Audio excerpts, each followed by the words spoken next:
ರಾಯಚೂರು ಜಿಲ್ಲೆಯಲ್ಲಿ ಭಾರೀ ಗಾಳಿ ಮಳೆಗೆ ದಾಳಿಂಬೆ ಬೆಳೆ ಸಂಪೂರ್ಣವಾಗಿ ನೆಲಕಚ್ಚಿದೆ. ಲಕ್ಷ ರೂಪಾಯಿ ಮೊತ್ತದ ದಾಳಿಂಬೆ ಬೆಳೆ ಮಣ್ಣು ಪಾಲಾಗಿರುವುದರಿಂದ ರೈತರು ಕಣ್ಣೀರಿಡುವಂತಾಗಿದೆ. ಸಿಂಧನೂರು ತಾಲೂಕಿನ ಹೂಡಾ ಗ್ರಾಮದಲ್ಲಿ ಮಲ್ಲಯ್ಯ ಸ್ವಾಮಿ ರೆಡ್ಡಿ ಎಂಬುವವರಿಗೆ ಸೇರಿದ 13 ಎಕರೆ ಬೆಳೆ ಸರ್ವನಾಶವಾಗಿದೆ. 15 ದಿನಗಳಲ್ಲಿ ಕಟಾವು ಆಗಬೇಕಾಗಿದ್ದಂತಹ ದಾಳಿಂಬೆ ನೆಲಸಮವಾಗಿದೆ. ಕೆಜಿಗೆ 150 ರೂಪಾಯಿನಂತೆ ದಾಳಿಂಬೆ ಖರೀದಿಸುವುದಕ್ಕೆ ಈಗಾಗಲೇ ವ್ಯಾಪಾರಿಗಳು ಮಾತುಕತೆಯನ್ನ ನಡೆಸಿದ್ರಂತೆ. ಮಲ್ಲಯ್ಯ ಸ್ವಾಮಿ 6 ಎಕರೆಗೆ 25 ಲಕ್ಷ ರೂಪಾಯಿ ಖರ್ಚು ಮಾಡಿದರೆ 5 ಎಕರೆಗೆ 23 ಲಕ್ಷ ಖರ್ಚು ಮಾಡಿದಂತಹ ರೈತ ರೆಡ್ಡಿ ಬೆಳೆ ಹಾಳಾಗಿದ್ದಕ್ಕೆ ಕಂಗಾಲಾಗಿದ್ದಾರೆ. ಸೂಕ್ತ ಪರಿಹಾರವನ್ನು ನೀಡುವಂತೆ ಸರ್ಕಾರವನ್ನ ರೈತರು ಆಗ್ರಹಿಸಿದ್ದಾರೆ. ಇನ್ನು ದಾಳಿಂಬೆ ಬೆಳೆ ನೆಲ ಕಚ್ಚಿರೋದ್ರ ಬಗ್ಗೆ ನಮ್ಮ ರಾಯಚೂರು ಪ್ರತಿನಿಧಿ ಅನಿಲ್ ಪ್ರತ್ಯಕ್ಷ ವರದಿಯನ್ನ ಕೊಟ್ಟಿದ್ದಾರೆ. ನೋಡ್ತಾ ಹೋಗೋಣ ಬನ್ನಿ.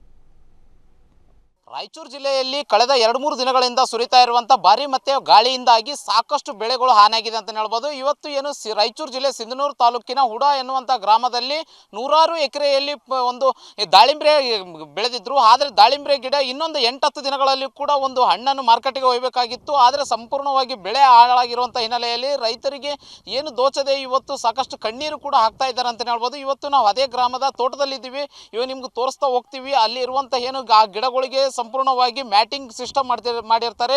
ಒಂದು ಕಂಬಗಳನ್ನು ಕೂಡ ಉಡಿಸಿರ್ತಾರೆ. ಯಾಕಂದರೆ ರಾಯಚೂರು ಜಿಲ್ಲೆಯಲ್ಲಿ ಹೆಚ್ಚಿನ ಉಷ್ಣಾಂಶ ಇರುವಂಥ ಹಿನ್ನೆಲೆಯಲ್ಲಿ ಯಾವುದೇ ರೀತಿಯಾದಂಥ ಬೆಳೆಗೆ ಹಾನಿ ಆಗಬಾರ್ದು ಎನ್ನುವಂಥ ಕಾರಣದಿಂದಾಗಿ ಲಕ್ಷಾಂತರ ರೂಪಾಯಿ ಖರ್ಚು ಮಾಡಿ ಇವತ್ತು ಇಲ್ಲಿ ದಾಳಿಂಬೆ ಬೆಳೆಯನ್ನು ಕೂಡ ಇಲ್ಲಿ ಇರುವಂಥ ರೈತರು ಹಾಕಿರುವಂಥದ್ದು.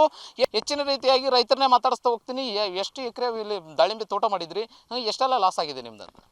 ಇಲ್ಲಿ ಸುಮಾರು ಒಂದು 15-20 ಜನ ರೈತರಿದ್ದಾರೆ.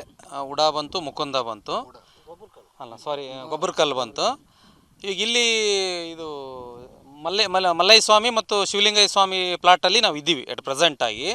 ಇದು 6 ಎಕರೆ, ಇಬ್ಬರ ನಡುವೆ 6 ಎಕರೆ ಇದೆ. 6 ಎಕರೆಗೆ ಸುಮಾರು ಒಂದು 18-20 ಲಕ್ಷ ರೂಪಾಯಿ ಖರ್ಚು ಮಾಡಿ ಇನ್ನೇನು ಈ ಮಂತ್ ಎಂಡಿಗೆ ಹಾರ್ವೆಸ್ಟಿಂಗಿಗೆ ಬರ್ತಾ ಇತ್ತು ಬೆಳೆ. ಆದರೆ ಮೊನ್ನೆ ಅನ್ಎಕ್ಸ್ಪೆಕ್ಟೆಡ್ ಆಗಿ ಬಂದಿರುವಂತಹ ಬಿರುಗಾಳಿ ಮತ್ತು ಮಳೆಯಿಂದಾಗಿ ಕೇವಲ 1 ಗಂಟೆ ಅಂದರೆ ಹೆಚ್ಚಾಯ್ತು ಮಳೆ ಬಂದಿದ್ದು, ಗಾಳಿ ಬಂದಿದ್ದು. ಇದು ಊಹೆಗೂ ಮೀರದ ರೀತಿಯಲ್ಲಿ ನಷ್ಟವನ್ನು ಉಂಟು ಮಾಡಿದೆ ರೈತರಿಗೆ. ಆ ದೃಷ್ಟಿಯಿಂದ ರೈತರು ಅಂದರೆ ದೇಶದ ಬೆನ್ನೆಲುಬು ಅಂತ ಏನು ರಾಜಕಾರಣಿಗಳಾಗಲಿ ಎಲ್ಲರೂ ಕರೀತಾರೆ. ಆ ದೃಷ್ಟಿಯಿಂದ ಯಾರು ಲಾಸನ್ನು ಅನುಭವಿಸಿದ್ದಾರೆ ಆ ರೈತರ ಸಹಾಯಕ್ಕೆ ತೋಟಗಾರಿಕೆ ಇಲಾಖೆಯವರು ಧಾವಿಸಿ ರೈತನ ಬೆನ್ನೆಲುಬನ್ನು ಬಲಪಡಿಸಬೇಕಂತೇಳಿ ಆಗ್ರಹ ಮಾಡ್ತಾ ಇದ್ವಿ. ನಿಮ್ದು ಎಕರೆಗೆ ಎಷ್ಟು ಖರ್ಚು ಮಾಡಿದ್ದೀರಿ ಸರ್? 1 ಎಕರೆಗೆ 3-3.5 ಲಕ್ಷ ಖರ್ಚು ಮಾಡಿದ್ವಿ ಸರ್. ಎಲ್ಲ ಮ್ಯಾಟ್ ಹಾಕಿ ಎಲ್ಲ ಖರ್ಚು ಮಾಡಿದ್ವಿ ಸರ್. ಎಲ್ಲ ಆಯ್ತು. ಇನ್ನೊಂದು 15 ದಿನಕ್ಕೆ ಮಾಲ್ ಬರ್ತಿತ್ತು. ಇವಾಗೆಲ್ಲ ಮೊನ್ನೆ 160 ರೂಪಾಯಿ ಕೆಜಿ ಕೇಳಿದ್ರು, ಕೊಡ್ಬೇಕನ್ನಂತ ಮಾಡಿದ್ವಿ. ಇದೆಲ್ಲ ಮೊನ್ನೆ ಒಂದೇ ತಾಸು ಗಾಳಿಯಲ್ಲಿ ಎಲ್ಲ ಮಳೆ ಗಾಳಿಗೆ ಎಲ್ಲ ಕಿತ್ತಿ ಎಲ್ಲ ಈ ಥರ ಆಗಿದೆ ಸರ್. ಅಷ್ಟು ಎಲ್ಲ ನಾಶ ಆಗಿಬಿಟ್ಟಿದೆ. ಇಲ್ಲ ಏನು ಕೇಳ್ಕೊಂತೀರಿ ಸರ್ಕಾರಕ್ಕೆ? ಏನು ಸರ್? ಸರ್ಕಾರಕ್ಕೆ ಏನು ಕೇಳ್ತೀರಿ? ಸರ್ಕಾರಕ್ಕೆ ಏನು ಕೇಳಿ ಸರ್, ಎಲ್ಲ ಲಾಸ್ ಆಗಿಬಿಟ್ಟಿದೆ ಸರ್ ನಮ್ದೆಲ್ಲ. ಅಷ್ಟಿದು ಇನ್ನೊಂದು 15 ದಿನಕ್ಕೆ ನಮ್ಮ ಮಾಲ್ ಬರ್ತಿತ್ತು. ಎಲ್ಲ ಲಾಸ್ ಆಗಿ ಎಲ್ಲ ಕೊಳೆ ರೋಗ ಬಂದು ಈ ಥರ ಆಗಿದೆ ಸರ್. ಎಲ್ಲ ಕೊಳತ್ಬಿಟ್ಟಿದೆ ನೆಲಕ್ಕೆ ಕುಂತು. ಹಾಂ, ಸರ್ಕಾರ ಪರಿಹಾರ ಕೊಟ್ಟು ಏನಾಗುತ್ತೆ ಸರ್? ಸ್ವಲ್ಪ ಕೊಡ್ತಾರೆ, ಒಂದು 15-20 ಸಾವಿರ ಒಂದು ಎಕರೆಗೆ. ಏನಾಗುತ್ತೆ ನಮಗೆ ಅದು? ಹಾಂ, ಸೂಕ್ತ ಪರಿಹಾರ ಏನು ಕೊಡ್ತಾರೆ ಕೊಡಲಿ ಸರ್.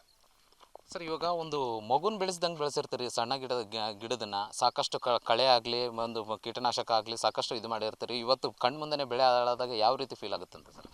ಭಾಳ ನೋವಾಗುತ್ತೆ ಸರ್. ಮೊದಲಿಂದನೇ ಜೋಪಾನ ಮಾಡ್ಕೊಂಬಂದಿರುತ್ತೆ ಸರ್. ಮಗು ಮಾಡ್ಕೊಂಬಂದಂಗೆ ಒಂದೇ ಸಾರಿ ಅದು ಕುತ್ತಿಗೆ ಮುರಿದಾಗ ನೋವಾಗುತ್ತೆ ಸರ್. ಭಾಳ ನೋವಾಗುತ್ತೆ. ಏನು ಕೇಳ್ಕೊತೀರಿ ಸರ್ ಸರ್ಕಾರಕ್ಕೆ? ಸರ್ಕಾರಕ್ಕೆ ಏನು ಸರ್, ಇದು ಸೂಕ್ತ ಪರಿಹಾರ ಕೊಡ್ಬೇಕಂತೇಳಿ ಆಗ್ರಹಿಸ್ತೀವಿ ಸರ್. ಇವಾಗ 30 ಲಕ್ಷ ಖರ್ಚು ಮಾಡಿ ಇವತ್ತು ಬರೀ ನಿಮಗೆ ಒಂದು 50,000-30,000 ಬಂತಂತಂದರೆ ಯಾವ ರೀತಿ ನಿಮಗೆ ನಷ್ಟ ಪರಿಹಾರ ಸಿಗುತ್ತೆ? ಭಾಳ ನಷ್ಟ ಆಗುತ್ತೆ ಸರ್. ಎಣ್ಣೆ ಕೊಡೋದು ಒಂದೇ ಇರುತ್ತೆ ಸರ್. ಮತ್ತೇನು ಇದಾಗಲ್ಲ ಸರ್. ಅವ್ರು ಕೊಡೋ ಪರಿಹಾರ ನಮ್ಗೆ ಏನಾಗಲ್ಲ ಸರ್. ಲೇಬರಿಗೆ ಆಗಲ್ಲ ಅದು. ಲೇಬರಿಗೆ ಆಗಲ್ಲ ಸರ್ ಅದು. ಇಲ್ಲಿರುವಂಥ ರೈತರ ಮಾತಾಗಿರುವಂಥದ್ದು ಏನು ಪರಿಹಾರ ಕೊಡೋದರಲ್ಲಿ ಕೂಡ ಒಂದು ಸರಿಯಾದ ಪರಿಹಾರ ಕೊಟ್ಟರೆ ಮಾತ್ರ ನಾವು ರೈತರು ಮುಂದಿನ ದಿನಗಳಲ್ಲಿ ಉಳಿಯೋಕ್ಕೆ ಒಂದು ರೀತಿಯಾಗಿ ದಾರಿ ಆಗುತ್ತೆ. ಆದರೆ ಇಲ್ಲಿ ನಷ್ಟ ಹೊಂದಿದ್ರೆ ನಾವು ಯಾವುದೇ ರೀತಿಯಾದಂಥ ಯಾರಿಗೂ ಕೂಡ ಸಾಲ ಕಟ್ಟಲೆ ಆಗದೆ ಕೂಡ ನಾವು ಒಂದು ಎಣ್ಣೆ ಕುಡಿಯುವಂಥ ಪರಿಸ್ಥಿತಿ ಇಲ್ಲಿ ಆಗ್ತದೆ ಅನ್ನುವಂಥದ್ದು ರೈತರ ಮಾತಾಗಿರುವಂಥದ್ದು. ಇದರಿಂದಾಗಿ ಸರ್ಕಾರಗಳು ಇನ್ನಾದರೂ ಮುಂದಿನ ದಿನಗಳಲ್ಲಿ ಎಚ್ಚೆತ್ತುಕೊಂಡು ಇವರ ಸೂಕ್ತ ಪರಿಹಾರ ನೀಡಿ ಈ ರೈತರನ್ನು ಉಳಿಸ್ಕೊಳ್ಳುವಂಥ ಕೆಲಸ ಸರ್ಕಾರ ಮಾಡಬೇಕಾಗಿದೆ. Anil Kumar, guarantee news, Raichur.